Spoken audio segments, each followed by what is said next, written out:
મેઘા છે. પતિના અવસાન પછી હું અત્યંત જરૂરિયાતમંદ હતી. મારી નણંદ, જે પોતે ડૉક્ટર હતી, તેણે મને તેના જ હોસ્પિટલમાં નર્સની નોકરી પર રાખી. તેણે મારી ડ્યુટી એક પુરુષ દર્દીના રૂમમાં લગાવી. હું પુરુષોનો સામનો કરવાથી ખચકાતી હોવાથી મેં ના પાડી. પણ મારી નણંદે કહ્યું કે દર્દી કોમામાં છે. કદાચ તે ખૂબ જ પૈસાદાર હતો. હું તેના રૂમમાં તેની દેખભાળ કરવા લાગી. સવારે જ્યારે હું ઉઠી ત્યારે મારા અને તે બેભાન દર્દીના કપડા પર પીળા ડાઘ હતા. બીજી નર્સો મને ટોણો મારતી, રાત્રે કેટલું વળતર મળ્યું. મને ખૂબ ગુસ્સો આવતો, પણ હું સહન કરી લેતી. શંકા થતાં મેં છુપાઈને વિડિયો રેકોર્ડ કર્યો. સવારે જ્યારે મેં તે વિડિયો જોયો ત્યારે મારી દુનિયા ઊંધી વળી ગઈ, કારણ કે વિડિયોમાં સ્પષ્ટ દેખાતું હતું કે તે દર્દી. આજે મારો નોકરીનો પહેલો દિવસ હતો. મેં સાડી નહીં પણ સલવાર સૂટ પહેર્યો હતો અને ભગવાનજીના દર્શન કરીને ઘરેથી નીકળી હતી. મારી નણંદ ડૉક્ટર પૂર્વી એ જ મારા માટે આ હોસ્પિટલમાં નોકરી ગોઠવી હતી. તે મને કહેતી, મેઘા, પોતાના પગ પર ઊભા રહેતા શીખ, લોકો પર બોજ ન બનો. હું ખરેખર કોઈના પર બોજ બનવા નહોતી માગતી. મારા પતિના મૃત્યુને 5 મહિના થઈ ગયા હતા. અચાનક થયેલા અકસ્માતને કારણે કોઈ તૈયારી કે અલવિદાનો સમય મળ્યો નહોતો. તે બસ મને એકલી છોડીને જતા રહ્યા, મારા સંયમ અને દુનિયાના ભરોસે. મારા માતાપિતાએ મને પાછી બોલાવી, પણ મેં ના પાડી. નહીં, મારે મારી જગ્યાએથી ખસવું નથી. મારે કોઈના પર બોજ બનવું નથી. હું જાણતી હતી કે સમાજમાં સ્ત્રીનું અસ્તિત્વ કેવી રીતે તોડાય છે. જ્યારે હું હોસ્પિટલ પહોંચી ત્યારે ડૉક્ટર પૂર્વીએ મને કહ્યું કે મારી ડ્યુટી કોમાવાળા દર્દીના રૂમમાં છે. હું થોભી ગઈ. મેં કહ્યું, પુરુષ દર્દી? તેણે નરમાશથી કહ્યું, ભાભી, તે બેભાન છે. તમને કોઈ ખતરો નહીં થાય અને તમારી સુરક્ષાની જવાબદારી મારી છે. હું જાણું છું કે તમે એક શરમાળ, સંસ્કારી અને પ્રતિષ્ઠિત સ્ત્રી છો. તમે આખી જિંદગી ક્યારેય છોકરાઓ સાથે વાત કરી નથી અને મારા ભાઈને જ તમારું સર્વસ્વ માન્યું છે, એટલે હું તમારા વિશે ખૂબ સારી રીતે જાણું છું. મેં પૂર્વીની વાત સાંભળીને માથું હલાવ્યું અને કંઈ પણ કહ્યા વિના રૂમ તરફ આગળ વધી. દિલમાં એક વિચિત્ર બોજ હતો, પણ મને પોતાની જાત પર વિશ્વાસ પણ હતો. હું અંદર દાખલ થઈ તો જોયું કે એક ઊંચો અને સુંદર યુવાન પલંગ પર સૂતો હતો, જેનું શરીર કોઈ હલનચલન કરતું નહોતું. તેના ચહેરા પર એક વિચિત્ર શાંતિ હતી, જાણે વર્ષોથી સૂતો હોય. તેને જોઈને મને ખૂબ દુઃખ થયું અને હું મનોમન પ્રાર્થના કરવા લાગી, હે ભગવાન, તેને સંપૂર્ણપણે સાજો કરી દો. તે યુવાન છે, તેનું જીવન બાકી છે. મારા દિલમાંથી નીકળેલી આ પ્રાર્થનાનું કારણ કદાચ એ હતું કે મારા પતિ પણ આવા જ હતા, માઇનસ ઊંચા, સુંદર અને ખુશમિજાજ. અને તે પણ એક દિવસ આવી જ રીતે જતા રહ્યા. હું પલંગ પાસે બેસી ગઈ. દર્દીની સંભાળ રાખવી મારી જવાબદારી હતી, પણ હું ખાલી બેઠી બેઠી મનમાં તેના માટે પ્રાર્થના કરી રહી હતી. રૂમમાં શાંતિ છવાઈ ગઈ. થોડીવાર પછી હું બારી પાસે જઈને ઊભી રહી. અહીં કંઈ કરવાનું નથી, મેં વિચાર્યું. હું થોડીવાર ઊંઘી જાઉં છું. એટલે હું પાસે મૂકેલી ખુરશી પર બેસી ગઈ અને મારી આંખ લાગી ગઈ. સવારે જ્યારે મારી આંખ ખુલી ત્યારે શરીરમાં થોડો થાક હતો, પણ મન ચિંતામુક્ત હતું. મેં મારા કપડા પર જોયું તો તેના પર કેટલાક પીળા ડાઘ દેખાયા. હું ગભરાઈ ગઈ. આ ક્યાંથી આવ્યા? રાત્રે તો કંઈ થયું નહોતું. મેં પૂર્વી સાથે વાત કરી. પૂર્વી, મારા કપડા પર કંઈક લાગ્યું છે. હું જાણતી નથી કે આ શું છે, પણ તે વિચિત્ર છે. મારી વાત સાંભળીને તે ગુસ્સે થઈ ગઈ. તેણે કહ્યું, મેઘા, તને કોમાવાળા દર્દીના રૂમમાં રાખવી મારી મોટી ભૂલ હતી. હવે જો તું આવી વાતો કરીશ તો મારી નોકરી પણ જોખમમાં આવી જશે. મેં કહ્યું, પૂર્વી, મેં કંઈ કહ્યું નથી, બસ તને પૂછ્યું છે. તેણે કહ્યું, બસ, ચૂપ રહો. કોઈની સાથે કોઈ વાત ન કરો અને તમારા કામથી કામ રાખો. હું શાંત થઈ ગઈ, પણ દિલમાં એક સવાલ હતો. શું હું ખરેખર ભૂલ કરી રહી હતી? શું માત્ર પૂછી લેવું એ જ મારો ગુનો હતો?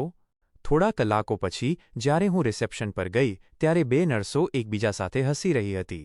એકે મને જોઈને કહ્યું, રાતનું વળતર સારું મળ્યું ને? હું તેમની વાત સાંભળીને આશ્ચર્યચકિત થઈ ગઈ. મેં કહ્યું, વળતર? શું મતલબ?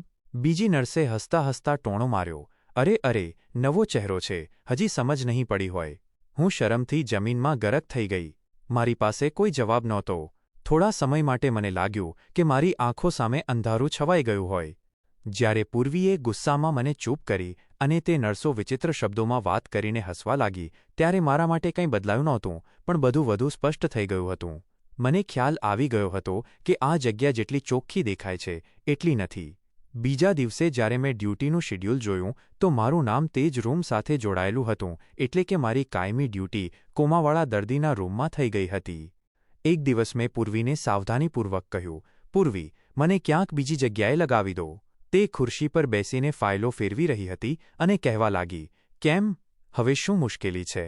મેં કહ્યું, બસ થોડી પરેશાની થઈ રહી છે.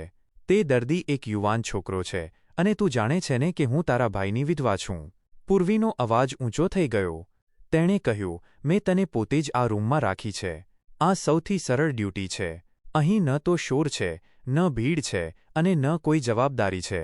દર્દી કોમામાં છે, ન કંઈ જોઈ શકે, ન કંઈ સાંભળી શકે. તારી સુરક્ષાની જવાબદારી મારી છે. જો વારંવાર જગ્યા બદલતી રહીશ તો બધાને શંકા થશે. પરિસ્થિતિ સમજવાનો પ્રયાસ કર. હું ચૂપ થઈ ગઈ. તેની વાત સાચી હતી અને પરિસ્થિતિ મારી વિરુદ્ધ હતી.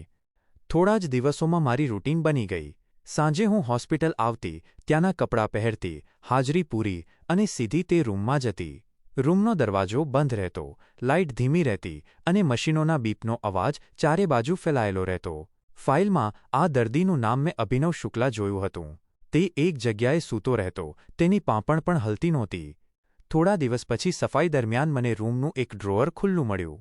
અંદર એક જૂની ઘડિયાળ, કાંસકો અને એક નાની નોટબુક હતી.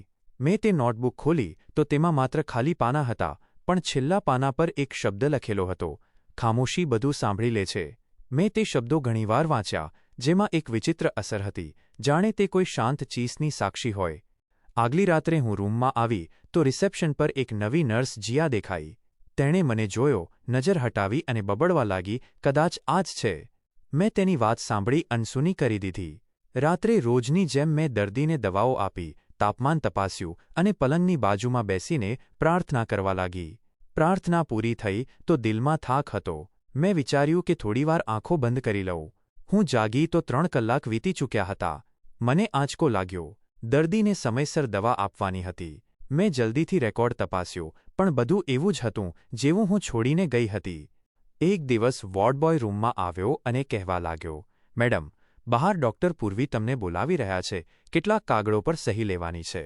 મેં મારા ગ્લવ્ઝ ઉતાર્યા અને બહાર નીકળવા લાગી કે મને લાગ્યું કે રૂમનો દરવાજો લોક થયો છે. શું તે લોક કર્યો છે? મેં વોર્ડબોયને પૂછ્યું.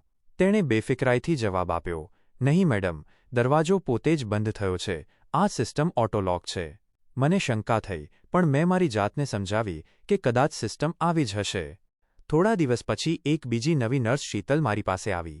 તે કહેવા લાગી, તમને ખબર છે, તે દર્દી 5 મહિનાથી આ જ સ્થિતિમાં છે? મેં આશ્ચર્યથી પૂછ્યું, 5 મહિનાથી? તેણે કહ્યું, હા, અને કોઈ તેને જોવા પણ આવતું નથી. બસ એકવાર કોઈ વકીલ જેવો માણસ આવ્યો હતો, તે પણ ગયા મહિને. વાત નાની હતી, પણ મારા માટે મોટી હતી. આવું કેવી રીતે બની શકે? 1 કરોડનો દર્દી, આટલો યુવાન અને તેનો કોઈ સંબંધી નહીં? આગલી રાત્રે મેં તેના હાથોને ધ્યાનથી જોયા. નખ કાપેલા હતા, હાથ સાફ હતા, જાણે કોઈએ તાજેતરમાં જ તેની સંભાળ રાખી હોય. મેં તેની પાંપણોને જોઈ, જે એકવાર હળવી એવી હલી હતી. હું ચોંકી અને તરત જ મશીન તરફ જોયો. દરેક વસ્તુ સામાન્ય હતી. આ બધું સંયોગ હતો કે કંઈક બીજું હતું. એક દિવસ હું હોસ્પિટલના સ્ટોર રૂમમાંથી દવા લેવા ગઈ. સ્ટોર ઇન્ચાર્જે કહ્યું, અભિનવ શુક્લાના રૂમમાં કેટલીક ખાસ દવાઓ આવે છે, તે પણ તું લઈ જતી જજે. મેં કહ્યું, ખાસ કેમ? તે તો કોમામાં છે. તેણે કહ્યું, આ ઉપરી અધિકારીઓનો આદેશ છે, અમે શું કરી શકીએ? પછી ત્યાં ઊભી મને લાગ્યું કે કોઈ પાછળથી મને ઘૂરી રહ્યું છે. મેં પાછળ ફરીને જોયું તો જીયા ઊભી હતી. કંઈક કહેવા માંગતી હતી, પણ અટકી રહી. હું તેની પાસે ગઈ અને કહ્યું, મારે તારી સાથે કંઈક કહેવું છે.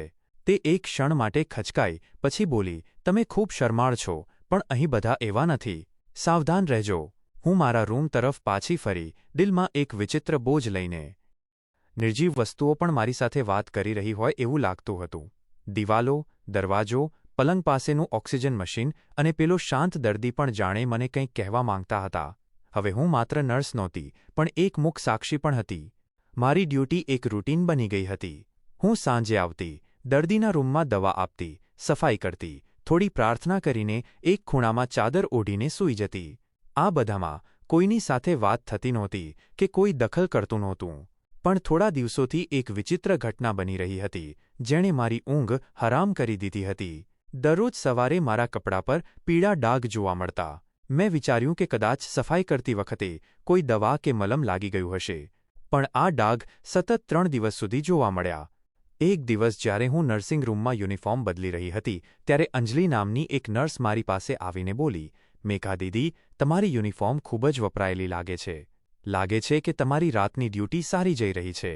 હું ચોંકી ગઈ અને પૂછ્યું, "તારો કહેવાનો મતલબ શું છે?" તે હસવા લાગી અને બોલી, "અરે, હું તો મજાક કરતી હતી ને તમે તો સિરિયસ થઈ ગયા." પછી બીજી નર્સ નિકિતા કહેવા લાગી, "અંજલિ, જવા દે. મેઘા ખૂબ શરમાળ છે. તેને આ બધી વાતોની સમજ નથી પડતી." હું ચૂપચાપ ત્યાંથી નીકળી ગઈ, પણ અંદર કંઈક અજુગતું લાગી રહ્યું હતું. આ ડાઘ, આ વાતો અને ઇશારામાં કંઈક રહસ્ય જરૂર હતું. ત્યાર પછી ડ્યુટી દરમિયાન એક બીજી ઘટના બની. એક વોર્ડ બોય દવા આપવા આવ્યો. મેં તેને નમસ્તે કહ્યું.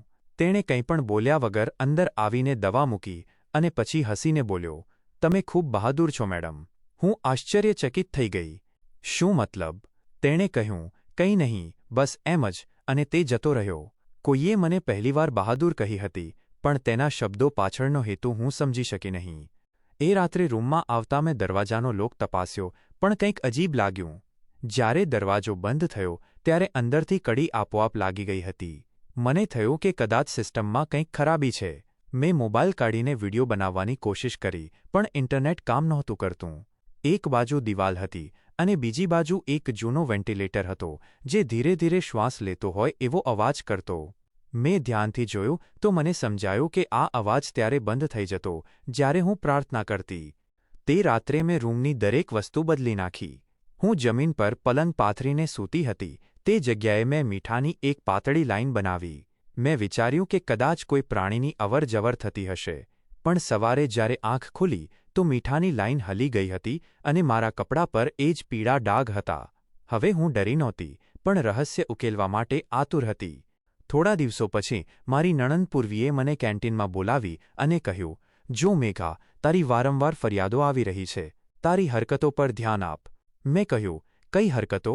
"હું તો માત્ર મારા કપડા પર લાગતા ડાઘ વિશે વાત કરું છું." તેણે ગુસ્સે થઈને કહ્યું, "બસ કર મેઘા. જો આ નોકરી રાખવી હોય તો ચૂપ રહેતા શીખી જા. વધારે સવાલો કરીશ તો અહીંના દરવાજા તારા માટે બંધ થઈ જશે."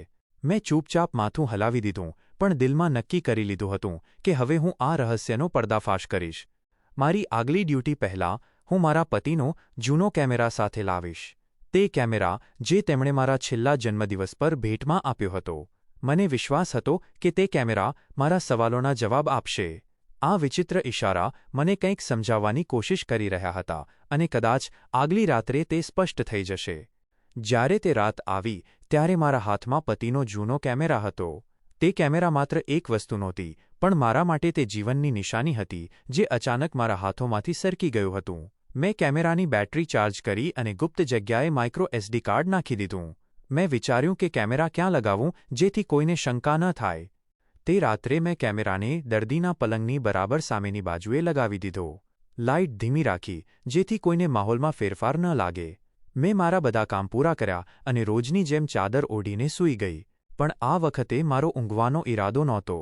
હું દરેક અવાજ પર ધ્યાન આપી રહી હતી. આંખો બંધ હતી, પણ મગજ સંપૂર્ણપણે જાગી રહ્યું હતું. રાત્રે લગભગ 2 વાગ્યા પછી મને રૂમમાં હલચલ થઈ હોય તેવું લાગ્યું. સરસરાહટનો અવાજ આવ્યો અને કોઈની હાજરી પણ અનુભવાઈ, પણ હું શાંત રહી. થોડીવાર પછી ફરી શાંતિ છવાઈ ગઈ. સવારે ઘરે આવીને મેં ઝડપથી કેમેરો લેપટોપ સાથે જોડ્યો. વિડિયો ચાલુ થતાં જ હું ખુરશી પર બેસી ગઈ, કારણ કે મને ખબર હતી કે હું કંઈક એવું જોવા જઈ રહી હતી જે મારી કલ્પના બહાર હતું. શરૂઆતમાં વિડિયો સામાન્ય હતો. હું પ્રાર્થના કરતી હતી અને પછી સૂઈ ગઈ હતી. પણ થોડા સમય પછી એક ક્ષણ આવી જેણે મારા શ્વાસ થંભાવી દીધા. દર્દી અભિનવ શુક્લા ધીરે ધીરે પલંગ પરથી ઊભો થયો. કોઈ ખચકાટ વિના, જાણે આ તેનો રોજનો નિયમ હોય. તેણે પહેલાં ગરદન હલાવી, પછી ચંપલ પહેરી અને રૂમમાં ચાલવા લાગ્યો. તેની ચાલમાં પૂરી ભાન અને સમજણ દેખાઈ રહી હતી. તે એક ખૂણામાં ગયો અને પાછો મારી પાસે આવ્યો. થોડીવાર માટે તેણે મારા ચહેરા તરફ જોયું. મારું માથું ચાદરથી ઢંકાયેલું હતું અને હું ગાઢ નિંદ્રામાં હોય તેવી લાગતી હતી. પછી તેણે ધીરેથી ચાદરનો છેડો હટાવ્યો. મારા વાળને સ્પર્શ કર્યો, જાણે કોઈ પોતાનાને જગાડવાની કોશિશ કરતો હોય. તેણે ડ્રોઅર ખોલીને તેલની શીશી કાઢી. તે જમીન પર બેઠો અને મારા હાથ પર તેલ લગાવીને માલિશ કરવા લાગ્યો. પછી તેણે મારા પગ પર પણ તે જ તેલ લગાવ્યું. આ બધું એટલી શાંતિથી થઈ રહ્યું હતું કે મને કંઈ ખબર જ ન પડી. તેણે થોડીવાર મારો હાથ પકડી રાખ્યો. તેના ચહેરા પર એક અનોખી શાંતિ હતી. પછી તેણે શીશી પાછી મૂકી, ચંપલ ઉતારી અને પલંગ પર જઈને સૂઈ ગયો. તેણે પોતાની જાતને એ જ અવસ્થામાં ગોઠવી દીધી જેમાં તે હંમેશા દેખાતો હતો. મેં વિડિયો બંધ કરી દીધો. મારા હાથ ધ્રુજી રહ્યા હતા અને મારું હૃદય જોરથી ધબકી રહ્યું હતું. હું બેચેન હતી. મારા મગજમાં એક જ વાત ઘૂમરાઈ રહી હતી, આ માણસ કોમામાં નથી. મેં તરત જ પૂર્વીને ફોન કર્યો, પણ તેનો નંબર બંધ હતો. મેં ફરીથી વિડિયો ચલાવ્યો અને પુરાવા તરીકે કેટલાક સ્ક્રીનશોટ લીધા.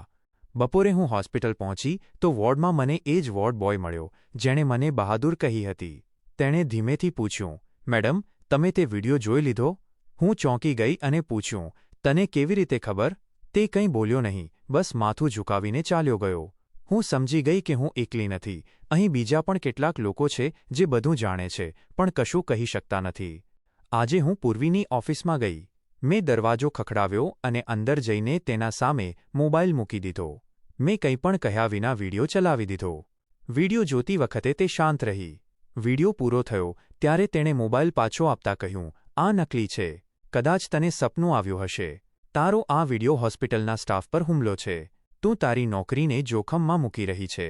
મેં કહ્યું, આ સપનું નથી, આ હકીકત છે અને હવે આ વાત માત્ર મારા સુધી સીમિત નહીં રહે. તેણે કડક અવાજે કહ્યું, મેઘા, તું અત્યારે ભાવુક છે. સારું રહેશે કે તું થોડા દિવસની રજા લઈ લે. મેં કહ્યું, નહીં, હું મારી આગલી ડ્યુટી પર એ જ રૂમમાં આવીશ. પૂર્વી મને જોતી જ રહી અને હું ત્યાંથી નીકળી ગઈ. એ જ સાંજે જ્યારે હું સ્ટોર રૂમમાંથી દવા લેવા ગઈ ત્યારે નર્સ શીતલ મારી પાસે આવીને ધીમેથી બોલી, તે માણસ માત્ર સૂતો નથી, તે જુએ પણ છે અને સાંભળે પણ છે. મેં પૂછ્યું, તને કેવી રીતે ખબર? તેણે કહ્યું, જ્યારે હું સમજતી હતી કે તે બેભાન છે ત્યારે ક્યારેક તે મારી હરકતો પર હસ્યો પણ હતો. તે દિવસે મને સમજાયું કે કંઈક ગરબડ છે. હવે મારી પાસે એક જ રસ્તો હતો, આગલી રાત્રે પૂર્વી સામે સત્ય લાવવાનો. મેં તે વિડિયો વારંવાર જોયો. દરેક વખતે મને લાગ્યું કે કદાચ મારી આંખોનો ભ્રમ હશે, કોઈ ખામી હશે, કોઈ ફ્રેમ કપાઈ ગઈ હશે, પણ દરેક વખતે હકીકત વધુ સ્પષ્ટ થતી જતી હતી. આખી દુનિયા જેને કોમાનો દર્દી સમજતી હતી તે માણસ પૂરી રીતે ભાનમાં હતો. તેની સંપૂર્ણ હોશિયારીનો પુરાવો હતી. મારા હાથ પર તેલ લગાવતી વખતે તેના ચહેરા પર જે શાંતિ હતી તે કૃત્રિમ નહોતી, પણ જાણે તે કોઈ કામ પાર પાડવામાં વ્યસ્ત હોય. આ બધું મારી મૂંઝવણને વધુ વધારી રહ્યું હતું. આ વખતે મેં વિડિયોની સાથે બીજા પુરાવા પણ એકઠા કર્યા હતા. મેં બેડશીટ પરથી ડાઘ સાફ કરીને ટિશ્યુમાં સાચવી લીધો, ડ્રોઅરમાંથી શીશીનો ફોટો લીધો અને નોટ્સમાં દરેક સમય અને ક્ષણ લખી લીધી. મારો ઈરાદો માત્ર સત્ય સુધી પહોંચવાનો હતો, બદનામી કરવાનો કે લડાઈ કરવાનો નહોતો. બીજા દિવસે હું પૂર્વીની ઓફિસ પહોંચી. દરવાજો બંધ હતો. મેં હળવી ટકોર મારી. તે ફાઇલોમાં ખોવાયેલી હતી. મેં કહ્યું, મારે તને ફરી એકવાર વિડિયો બતાવવો છે. તેણે નજર ઊંચી કરીને કહ્યું, મેઘા, તું નજીક નહીં આવતી. મેં કહ્યું, પૂર્વી, પ્લીઝ એકવાર જોઈ લે અને પછી જે નિર્ણય લેવો હોય તે લેજે. મેં લેપટોપ ચાલુ કરીને તેના સામે મૂકી દીધો. વિડિયો ચાલુ થયો અને હું શાંતિથી બેસી ગઈ. વિડિયો જોતી વખતે તેના ચહેરાના હાવભાવ વધુ ગંભીર થતા ગયા. જાણે તે જાણતી હોય કે હું સાચું કહું છું, પણ તે માનવા તૈયાર નહોતી. જ્યારે વિડિયો પૂરો થયો ત્યારે તેણે લેપટોપ બંધ કરી દીધું અને સરળ શબ્દોમાં કહ્યું, આ વિડિયો ખોટો છે. તે તેને કોઈની પાસે એડિટ કરાવ્યો છે. આ પ્રકારના આરોપ લગાવીને તું તારી અને મારી નોકરીને જોખમમાં મૂકી રહી છે. મેં કહ્યું, પૂર્વી, તું જાણે છે કે આ ખોટું નથી. તું બધું જાણે છે. તેણે કહ્યું, બસ, બહુ થઈ ગયું.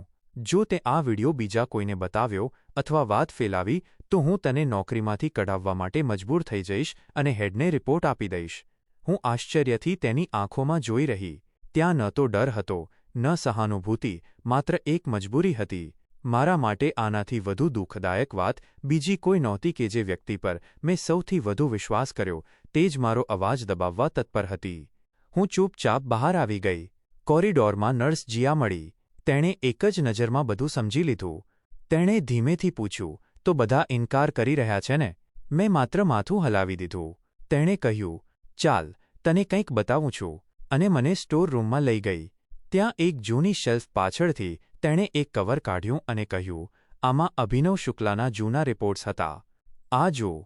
તેણે એક પેજ કાઢીને કહ્યું, આ તેનો નવો રિપોર્ટ છે જે ક્યારેય રજિસ્ટરમાં સામેલ નથી કરવામાં આવ્યો. તેના પર લખ્યું છે કે દર્દીને ઊંઘની દવા આપવામાં આવી છે પણ તેનો પ્રતિભાવ સામાન્ય છે.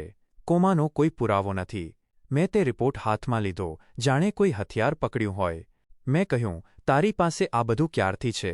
તેણે કહ્યું, ખૂબ લાંબા સમયથી છે પણ કોઈને બતાવવાની હિંમત નહોતી થઈ. શું તું બતાવીશ? મેં કહ્યું, હવે છુપાવવું ગુનો છે. તે જ સાંજે મેં રિપોર્ટ, વિડિયો અને ફોટો એક ફોલ્ડરમાં મૂક્યા અને સીધી હોસ્પિટલના સિનિયર એડમિન ઓફિસર ડોક્ટર સંજયની ઓફિસમાં ગઈ. તે દેખાવમાં કડક માણસ હતા પણ સિદ્ધાંતોના પાબંદ હતા.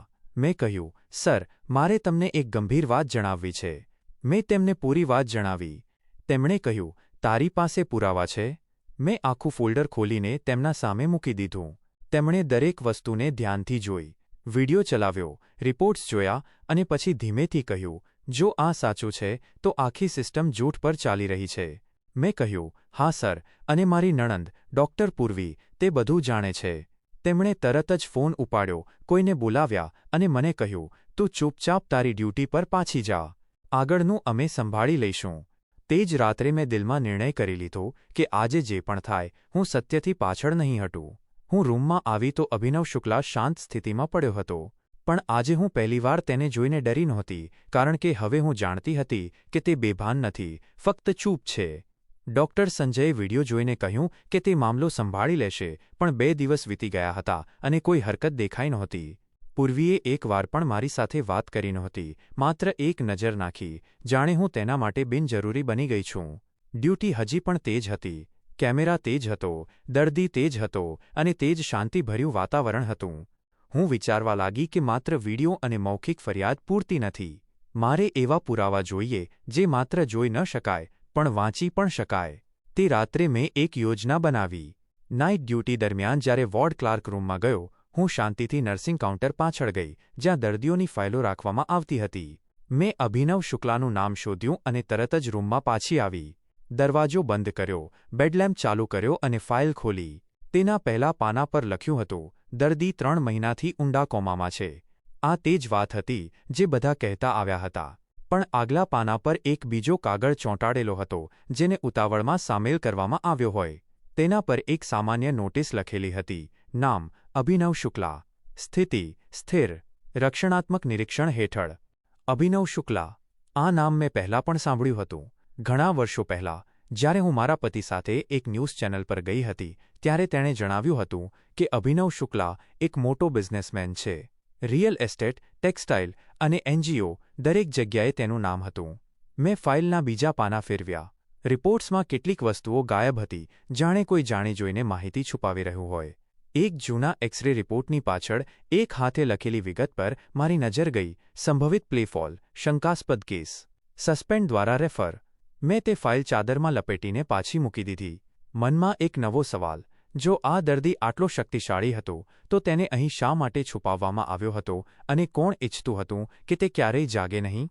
બીજા દિવસે મેં હોસ્પિટલની જૂની નર્સ સાધનાજી સાથે વાત કરવાનો નિર્ણય લીધો. તે દિવસની શિફ્ટમાં આવતા હતા અને 20 વર્ષથી અહીં કામ કરી રહ્યા હતા. તે હોસ્પિટલની દિવાલોની જેમ શાંત હતા પણ બધું જાણતા હતા. કેન્ટીનમાં ચા લેતા મેં પૂછ્યું, તમે અભિનવ શુક્લા વિશે કંઈ જાણો છો? તે એક ક્ષણ માટે થોભી પછી કહેવા લાગી, કેમ પૂછી રહી છો?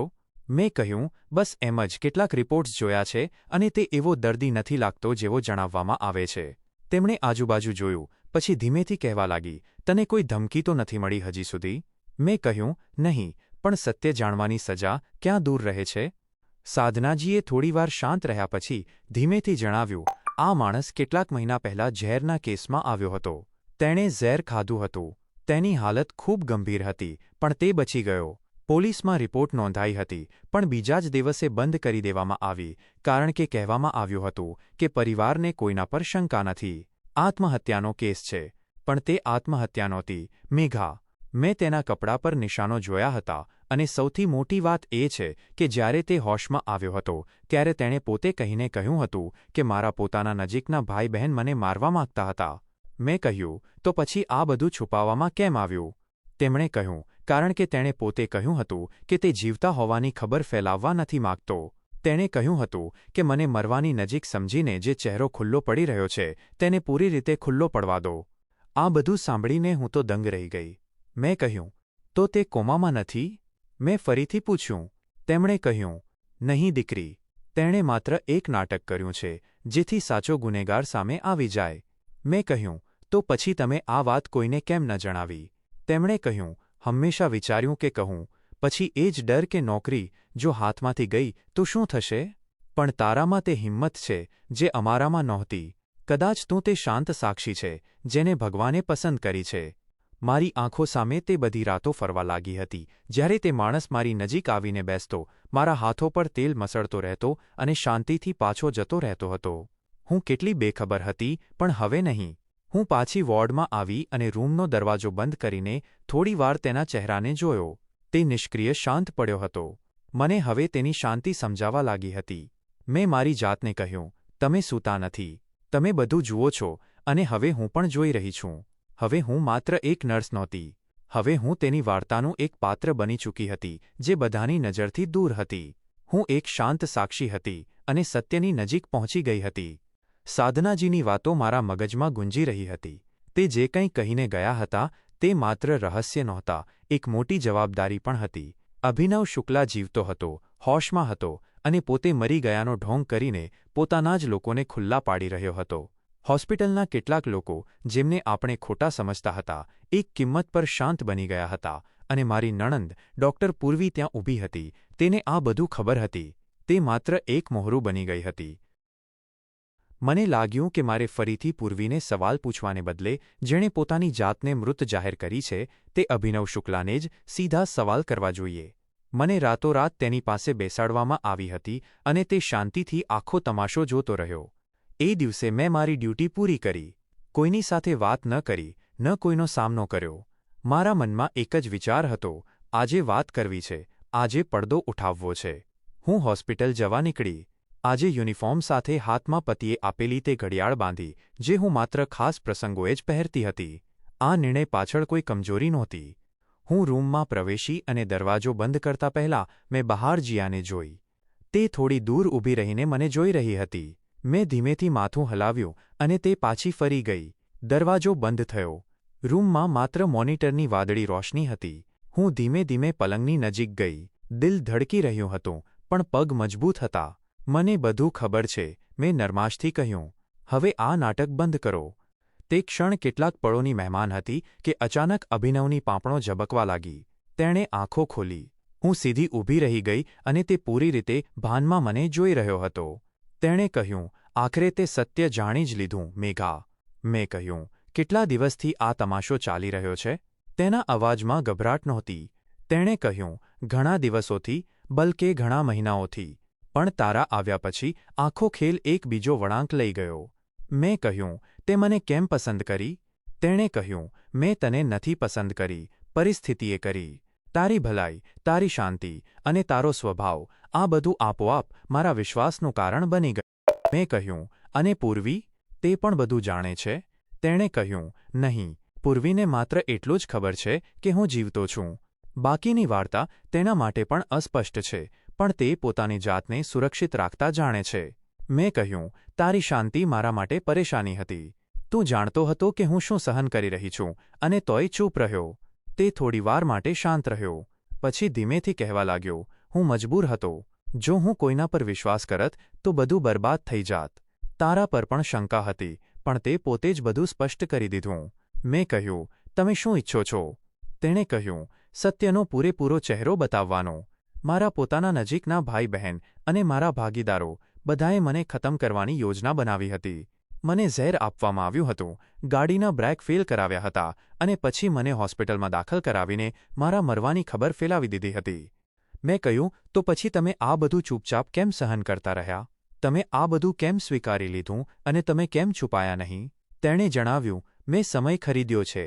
મારા માટે અહીં બહારની દરેક વસ્તુ ખતરનાક છે, પણ અંદર રહીને હું એક એક વસ્તુ નોટ કરી રહ્યો છું. મારા વકીલ, મારા ગુપ્ત ગાર્ડ્સ અને કેટલાક વફાદાર લોકો પૂરી રિપોર્ટ તૈયાર કરી રહ્યા છે. માત્ર એક સમયની રાહ છે. મેં કહ્યું, અને ત્યાં સુધી હું શું કરું? તેણે કહ્યું, હવે તારે કંઈ કરવાનું નથી. તું માત્ર મારી સચ્ચાઈની સાક્ષી બની ગઈ છે. મેં એક ખુરશી ખેંચીને તેની પાસે રાખી અને બેસી ગઈ. મેં કહ્યું, હું કોઈ તમાશો નથી, અભિનવ. મેં આ હોસ્પિટલની દિવાલો પાછળ ઘણું બધું સહન કર્યું છે અને આજે જે કંઈ પણ થશે તેમાં મારો ભાગ પણ હશે. તે હસ્યો અને કહેવા લાગ્યો, તારો ભાગ તો સૌથી મજબૂત છે. કદાચ આ વાર્તાની શરૂઆત તું જ છે. અમે શાંત થઈ ગયા હતા. રૂમમાં માત્ર મશીનોનો અવાજ બાકી રહી ગયો હતો. હું તે રાત્રે સૂઈ નહોતી, તે પણ નહોતો સૂતો. પહેલીવાર બે જાગતા માણસો તે રૂમમાં એકસાથે હતા, પડદા વિના, જૂઠ વિના.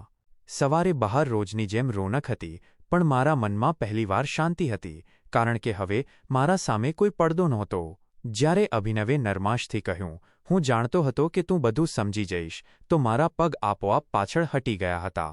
તેના શબ્દોમાં સંતોષ હતો, પણ મારા દિલમાં ભરેલો ગુસ્સો ઉભરવા લાગ્યો હતો. મેં એક ઊંડો શ્વાસ લીધો અને કોઈપણ ખચકાટ વિના કહ્યું, તે મારા વિશ્વાસનો ફાયદો ઉઠાવ્યો. તે મને દરેક રાત્રે આ રૂમમાં રાખી, તારી હકીકત છુપાવીને મને તમાશો બનાવી. તે થોડીવાર શાંત રહ્યો, પછી ધીમેથી બોલ્યો, નહીં મેઘા, મેં તને પરખી. કોઈ માણસના ચારિત્ર્યને તપાસવામાં સમય લાગે છે, અને હું દરેક પગલે જોતો રહેતો હતો કે મારી ગેરહાજરીમાં કોણ વફાદારી નિભાવે છે. તે બધું કર્યું જેની કોઈ અપેક્ષા નથી રાખતું. મેં મારી જાતને પાછળ વાળી લીધી, જાણે કે મારો ગુસ્સો છુપાવવા માંગતી હું, પણ સત્ય એ હતું કે તેની વાતોમાં પણ વજન હતું. મારે મારી આત્મગૌરવની કુરબાની નહોતી આપવાની, પણ મારે એ પણ સ્વીકારવું પડ્યું કે જે માણસ આટલા મોટા કાવતરા સામે એકલો ઊભો હોય તે કોઈના પર પણ તરત વિશ્વાસ ન કરી શકે.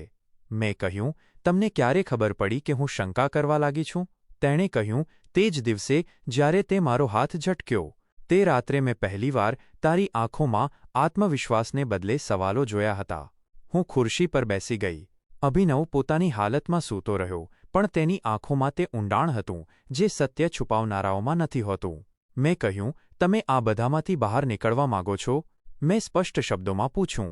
તેણે કહ્યું, હા, ન્યાય અને તેની ગેરંટી જે મારા માટે ઊભી હોય જ્યારે બધાએ મારો સાથ છોડી દીધો. આ બધું મારા દિલમાં તીરની જેમ લાગ્યું હતું. એક ક્ષણ એવી આવી કે મેં વિચાર્યું, શું ખરેખર મારું હોવું આટલું મહત્વપૂર્ણ થઈ ગયું હતું? મેં કંઈ માગ્યું નહોતું, કંઈ માન્યું નહોતું, તોય એ જ ખ્યાલ આવ્યો. કદાચ ભગવાને મને આ જ હેતુ માટે અહીં મોકલી હતી. મેં કહ્યું, તમે શું કરવાના છો? મેં વાત આગળ વધારી. તેણે કહ્યું, મારી લીગલ ટીમ મારા સહીની રાહ જોઈ રહી છે. જેવો જ હું પૂરી રીતે હોસ્પિટલમાંથી બહાર નીકળવાને લાયક થઈ જઈશ, મારા ભાઈ, બનેવી, બે ભાગીદારો અને નર્સો સામે ક્રિમિનલ કેસ ફાઇલ થઈ જશે. બધું કાયદેસર રીતે થશે. મેં કહ્યું, અને હોસ્પિટલનું શું? અહીં તો બધાએ શાંતિ ખરીદી લીધી છે. તેણે જણાવ્યું, ડૉક્ટર સંજય એક સારા માણસ છે. તે જ મારા મદદગાર છે. તેને પણ ખાતરી અપાવવી મુશ્કેલ હતી, પણ હવે તે બધું સંભાળી રહ્યા છે. પૂર્વીને પણ બહાર કઢાવવામાં આવશે. બસ સમયની રાહ છે. મેં કહ્યું, તે મારી નણંદ છે. મને સમજાતું નથી કે તે આ બધામાં કેમ ચૂપ રહી. અભિનવે નરમાશથી કહ્યું, કદાચ તે માત્ર સુરક્ષિત રહેવા માંગતી હતી. કેટલાક લોકો અત્યાચારી નથી હોતા, માત્ર કમજોર હોય છે. આ જવાબ મારા દિલને ખૂંચી ગયો હતો. સાચું હતું, પણ સ્વીકારવું મુશ્કેલ હતું. મેં કહ્યું, તમને કેવી રીતે ખબર કે હું હવે તમારી સાથે છું? મેં હવે સીધો તેને પૂછ્યું. તેણે કહ્યું, તમે અહીં બેઠા છો, તે જ પૂરતું છે. તેની આંખો હવે મને સ્પષ્ટ રીતે જોઈ રહી હતી. તે નજરમાં માગ નહોતી, આભાર હતો. તે રાત્રે જ્યારે હું હોસ્પિટલમાંથી નીકળી, તો પહેલીવાર મેં મારા યુનિફોર્મની નીચે દબાયેલા હૃદય પર શાંતિ અનુભવી. મેં રિસેપ્શનિસ્ટ પાસે ઊભા રહીને આગલા 3 દિવસની ડ્યુટીનો સમય બદલાવ્યો. ઈરાદો હતો કે આ 3 દિવસમાં હું તે દરેક વસ્તુ જોઈશ, સાંભળીશ અને નોટ કરીશ જે આ કાવતરાનો ભાગ હોઈ શકે છે. બીજા દિવસે મેં સાધનાજીને વિશ્વાસમાં લીધા. તેમને કહ્યું, જો કંઈ પણ થાય, જો કોઈ પણ તમને સવાલ પૂછે, તો બસ એટલું જ કહેજો કે મેઘા દર્દીની ગોપનીયતાનું ધ્યાન રાખે છે. તેમણે મારી વાતના જવાબમાં બસ પોતાનું પર્સ ખોલ્યું અને અંદરથી એક જૂનો મોબાઈલ કાઢ્યો. કહેવા લાગી, આ તે દિવસનો છે. અમે ભાગીદાર બની ગયા હતા. તે હસ્યો અને ધીમેથી બોલ્યો, તું મારો સાથ આપીશ? મેં કહ્યું, હવે હું પાછળ હટી શકતી નથી. અમે બંને જાણતા હતા કે આ માત્ર એક ષડયંત્ર નહોતું. આ એક નવી વાસ્તવિકતાની શરૂઆત હતી, અને તે વાસ્તવિકતામાં મારું પાત્ર સમાપ્ત થયું નહોતું, પણ હવે શરૂ થયું હતું. જ્યારે મેં અભિનવને તે ઓડિયો સંભળાવ્યો, તેની પાંપણો પણ ઝૂકી નહોતી, જાણે તે દરેક વાત પહેલાથી જાણતો હોય. પણ તે ક્ષણ પછી તેની શાંતિ બદલાઈ ગઈ હતી. હવે તે વારંવાર નોટ્સ જોતો, ફાઇલો ચેક કરતો, જાણે કે કોઈ યુદ્ધનો છેલ્લો સમય બાકી હોય, અને તે તેને પોતે જ પૂરો કરવા માંગતો હોય. હું માત્ર જોતી હતી, સાંભળતી હતી અને શીખતી હતી. આ એ દિવસો હતા જ્યારે મને અહેસાસ થયો કે કોઈ માણસ જો સમજદારી અને ધીરજથી કામ લે તો આખી દુનિયાનું ષડયંત્ર પણ તેને તોડી શકતું નથી. રૂમમાં અવારનવાર તેના વકીલો આવતા હતા, ગુપ્ત દસ્તાવેજો પર સહીઓ લઈ જતા અને વોટ્સએપ પર ગુપ્ત સંદેશાઓ એકબીજાને મોકલવામાં આવતા. મેં એક દિવસ પૂછ્યું હતું કે શું આ બધું યોગ્ય રીતે થઈ રહ્યું છે? અભિનવે જવાબ આપ્યો, આ જ યોગ્ય રીત છે. તે લોકો મારા કરતાં સમજદાર નથી પણ બેદરકાર જરૂર છે. તેમના લોભે તેમને નગ્ન કરી દીધા છે. તે જ સાંજે જ્યારે હું મારી ડ્યુટી પૂરી કરીને નીકળવાની જ હતી ત્યારે એક ગાડી શાંતિથી હોસ્પિટલના પાછળના દરવાજે આવીને ઊભી રહી. ગાડીમાંથી 2 માણસો બહાર નીકળ્યા. એકના હાથમાં લેપટોપનો બેગ હતો. તેઓ અંદર આવ્યા અને સીધા અભિનવના રૂમમાં દાખલ થયા. હું સમજી ગઈ હતી કે આ અંતિમ કાર્યવાહીની શરૂઆત હતી. બીજા દિવસે હોસ્પિટલની બહાર મીડિયાની ગાડીઓ ઊભી હતી પણ કોઈ ચીસાચીસ, કોઈ શોરબકોર નહોતો. શાંતિથી પોલીસની 2 ગાડીઓ આવી અને 3 લોકોને હોસ્પિટલના રસ્તેથી કસ્ટડીમાં લઈને નીકળી ગઈ. તેમાં તે જ 2 ચહેરા સામેલ હતા જે મેં અભિનવની ફાઇલમાં સહી કરતા જોયા હતા. બાદમાં ખબર પડી કે 1 મહિનાના રેકોર્ડિંગ્સ, સાક્ષીઓના નિવેદનો અને નાણાકીય વ્યવહારોની સંપૂર્ણ ફાઇલ તૈયાર કરવામાં આવી હતી. અભિનવે આ બધું પોતાના નિયંત્રણમાં રાખ્યું અને છેલ્લી ઘડી સુધી કોઈને પણ ખબર ન પડવા દીધી કે તે ક્યારે, ક્યાં અને કેવી રીતે વળતો પ્રહાર કરશે. એક સાંજે જ્યારે હું રોજિંદા રૂટીન મુજબ દર્દીની ફાઇલ અપડેટ કરી રહી હતી ત્યારે ડૉક્ટર સંજયે મને બોલાવી. તેમણે કહ્યું, તારા માટે એક ખાસ મેસેજ છે અને મને એક સફેદ કવર આપ્યું. અંદર એક સાદી ચબરકી હતી જેમાં માત્ર એટલું જ લખ્યું હતું, કાલે સવારે હું હોસ્પિટલ છોડી રહ્યો છું. તે મારું જીવન બચાવ્યું છે. અભિનવ મારા માટે તે માત્ર એક સામાન્ય માણસ નહોતો. મેં તેની સાથેની એક સફર જોઈ હતી અને તે સફરનો પહેલો પડાવ પૂરો થઈ રહ્યો હતો. બીજા દિવસે સવારે અભિનવને સંપૂર્ણ સુરક્ષા સાથે હોસ્પિટલમાંથી બહાર લઈ જવામાં આવ્યો. તેના ગયા પછી તેનો રૂમ ખાલી લાગવા માંડ્યો, જાણે દિવાલો પર લટકેલા કેલેન્ડર અટકી ગયા હોય અને ઓક્સિજન મશીનનો અવાજ પણ હવે માત્ર શોર લાગતો હોય. મારી ડ્યુટી તો ચાલુ રહી પણ મારું મન ત્યાં નહોતું. હોસ્પિટલના કોરિડોરમાં પૂર્વી સાથે ફરીથી મુલાકાત થઈ. તેણે નજર ઝુકાવીને કહ્યું, મને ખ્યાલ નહોતો કે મામલો આટલો ગંભીર છે. કદાચ મેં સમયસર કંઈક કહ્યું હોત તો સારું થાત. મેં કોઈ ફરિયાદ ન કરી, માત્ર એટલું જ કહ્યું, જ્યારે સમય સત્ય બોલે ત્યારે આપણે બધા ચૂપ રહી જઈએ છીએ. થોડા દિવસો પછી જ્યારે બધું સામાન્ય થઈ ગયું ત્યારે એક બપોરે હું મારા રૂમમાં બેસીને કપડાં ગોઠવી રહી હતી. દરવાજા પર ટકોર થઈ. ત્યાં જીયા ઊભી હતી જેના હાથમાં એક નાનું સફેદ કવર હતું. તેણે કહ્યું, આ તમારા માટે બહારથી આવ્યું છે અને ચાલી ગઈ. મેં કવર ખોલ્યું તો અંદર એક સાદું કાર્ડ હતું. ઉપર લખ્યું હતું, અભિનવ શુક્લા વેડ્સ મેઘા શર્મા. આ જોઈને મારા હાથ ધ્રુજવા લાગ્યા. મેં જાણે કંઈક ખોટું વાંચી લીધું હોય તેમ કાર્ડ ફરીથી બંધ કરી દીધું, પણ તે સાચું હતું અને તેમાં મારું જ નામ હતું. મેં ફોન ઉપાડ્યો, સાધનાજીને કોલ કર્યો અને કહ્યું, મને કંઈક મળ્યું છે. કદાચ તમને સાંભળીને આશ્ચર્ય થશે. તેમણે શાંતિથી મારી વાત સાંભળી અને પછી માત્ર એટલું જ કહ્યું, દીકરી, ભગવાન જેનાથી રાજી હોય તેના માટે આવા નિર્ણયો પોતે જ કરે છે. મેં કોઈને કંઈ જણાવ્યું નહોતું. 2 દિવસ સુધી વિચારતી રહી કે આ સંબંધ કોઈ અહેસાનનો બદલો છે કે એક નવા સંબંધનો પાયો. તે માણસ જેને મેં સૌથી વધુ અજાણ્યો સમજ્યો હતો આજે મારા દરવાજે એક મજબૂત વચન લઈને ઊભો હતો. આખરે મેં ભગવાનને પ્રાર્થના કરી અને મારું ભવિષ્ય તેમના પર છોડી દીધું. હવે એક બીજું પગલું ભરવાનું હતું જે જીવન તરફ હતું. આ ઇન્વિટેશન કાર્ડ ઘણા દિવસો સુધી મારા તકિયા નીચે રાખેલું રહ્યું. મેં તેને વારંવાર ખોલ્યું, વાંચ્યું અને પાછું મૂકી દીધું. અભિનવનો નિર્ણય મારા માટે આશ્ચર્યજનક નહોતો, પણ એ વિચારવું કે હું ખરેખર આ નવા નિર્ણયનો ભાગ બની શકું છું મારા માટે સહેલું નહોતું. મેં ઘણી રાતો જાગીને વિતાવી અને વિચારતી રહી કે જો આ સંબંધ મારા હકમાં છે તો મારા દિલને શાંતિ મળે અને જો નથી તો મને ના પાડવાની હિંમત મળે. હું એકલી હતી પણ નબળી નહોતી. હવે જે નિર્ણય લેવાનો હતો તે લાગણીઓ પર નહીં પણ સમજદારી અને અક્કલ પર લેવાનો હતો. ત્રીજા દિવસે મેં સાધનાજીને બોલાવ્યા. તેમની સામે ચા નાસ્તો મૂક્યો અને પૂછ્યું, તમને કેવું લાગે છે જો હું હા કહું તો? તે થોડીવાર શાંત રહ્યા અને પછી બોલ્યા, મેઘા, તે છોકરાને ત્યારે સન્માન આપ્યું જ્યારે દુનિયાએ તેને મૃત માની લીધો હતો. જો તે તને તેના જીવનનું સન્માન આપવા માગે છે તો આ તારો હક છે. મેં તેમની વાત સાંભળીને માથું ઝુકાવી દીધું. બીજા દિવસે મેં ફોન કર્યો. અભિનવના મેનેજરનો નંબર મળ્યો અને મેં માત્ર એટલું જ કહ્યું, મારી તરફથી હા છે, પણ મારી કેટલીક શરતો છે. મેનેજરે કહ્યું, હું બોસને જણાવી દઈશ. સાંજ સુધીમાં અભિનવ તરફથી મેસેજ આવી ગયો, તારી દરેક વાત મને દિલથી મંજૂર છે. લગ્ન સાદાઈથી થશે. સંબંધ માત્ર સન્માન પર આધારિત હશે. તેના જવાબે મારા દિલને એક નરમાશ આપી. મેં તે જ કપડાં પહેર્યા જે મેં મારા પહેલા લગ્નમાં પહેર્યા હતા. હું મારા પતિને યાદ કરીને રડી હતી. જૂની યાદો દિલમાં હતી, પણ આજે તેમાં એક નવો અર્થ ઉમેરવામાં આવી રહ્યો હતો. લગ્નનો દિવસ આવ્યો. સાંજે મંદિરમાં બધા રીત-રિવાજ સાથે મારા અને અભિનવના લગ્ન થઈ ગયા. સાધનાજી અને જીયા મારી સાથે હતા. જીયાએ મારા વખાણ કરતા કહ્યું, તમે ખૂબ સુંદર લાગી રહ્યા છો. મારા લગ્ન તો જેમ તેમ થઈ ગયા હતા, પણ હું દિલમાં પ્રાર્થના કરી રહી હતી કે, હે ભગવાન, તે મારી સફરની શરૂઆત ધીરજથી કરાવી છે, તેનો અંત પણ મારા માટે સુરક્ષિત બનાવજે. કોઈ ફોટોગ્રાફર નહોતો, કોઈ વિડિયો બન્યો નહોતો અને કોઈ પોસ્ટ પણ થઈ નહોતી.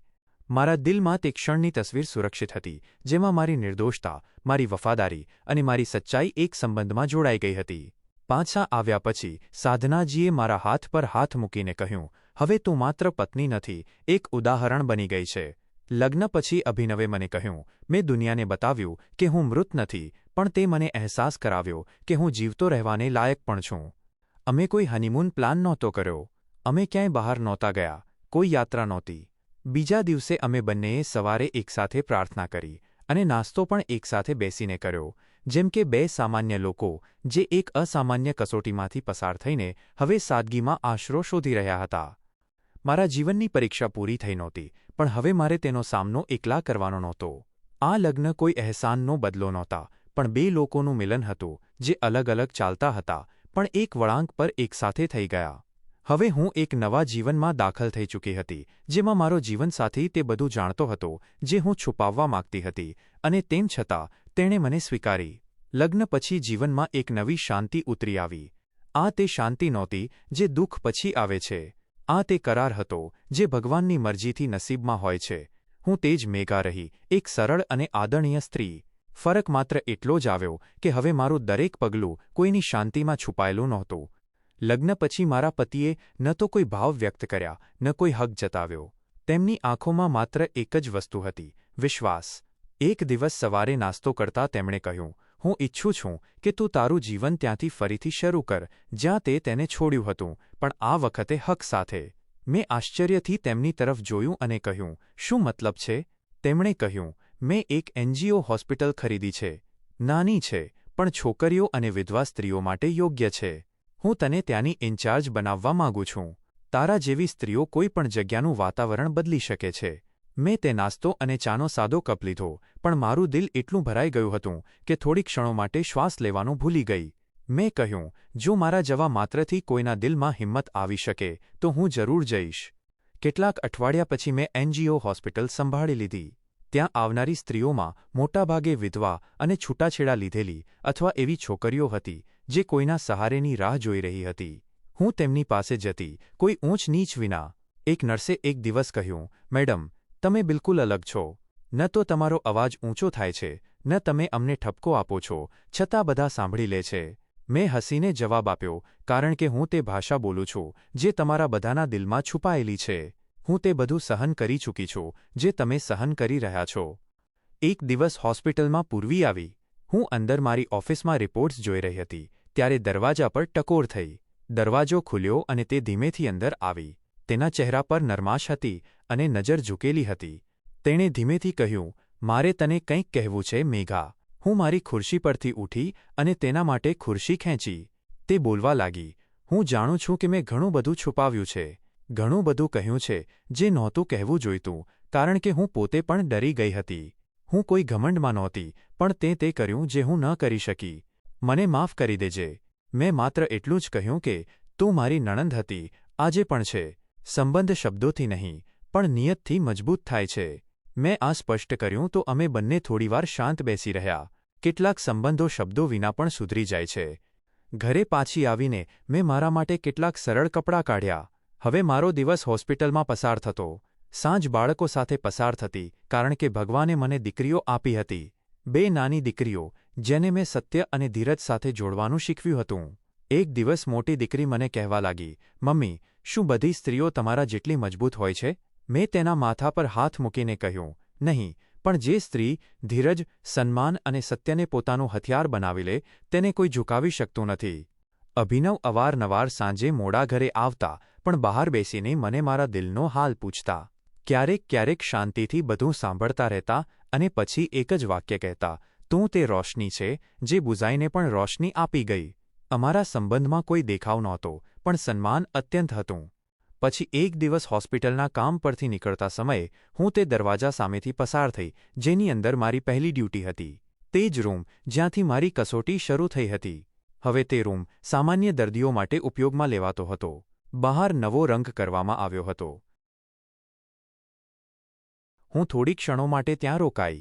દિવાલને સ્પર્શી, આંખો બંધ કરી અને મારા હૃદયમાંથી એક પ્રાર્થના નીકળી. ભગવાને મારા જખમો દ્વારા મારું ભાગ્ય લખ્યું અને દરેક પગલે મને આત્મવિશ્વાસ આપ્યો. તે માટે હું તેમની આભારી છું. ન તો કોઈ આંસુ વહ્યા, ન કોઈ દુઃખનો અહેસાસ થયો. મને યાદ આવ્યું કે જે જગ્યાએથી મારા દુઃખની શરૂઆત થઈ હતી ત્યાં જ મારા સન્માનનો પાયો નંખાઈ ચૂક્યો હતો. હવે હું હોસ્પિટલની ઇન્ચાર્જ છું અને એક પત્ની પણ છું. પણ સૌથી મોટી વાત એ છે કે હું એવી સ્ત્રી છું જે જાણે છે કે જો નિયત સાચી હોય તો પરિસ્થિતિઓ ગમે તેટલી મુશ્કેલ હોય, રસ્તો આપોઆપ બની જાય છે. મિત્રો, આશા છે કે તમને અમારી વાર્તા પસંદ આવી હશે. જો વાર્તા ગમી હોય તો વિડીયોને લાઇક કરો. જો તમે ચેનલ પર નવા છો તો ચેનલને સબસ્ક્રાઇબ કરો અને હા, નોટિફિકેશન બેલને જરૂર દબાવો જેથી આગલી અપડેટ સૌથી પહેલા તમને મળે. જય શ્રી કૃષ્ણ. રાધે રાધે.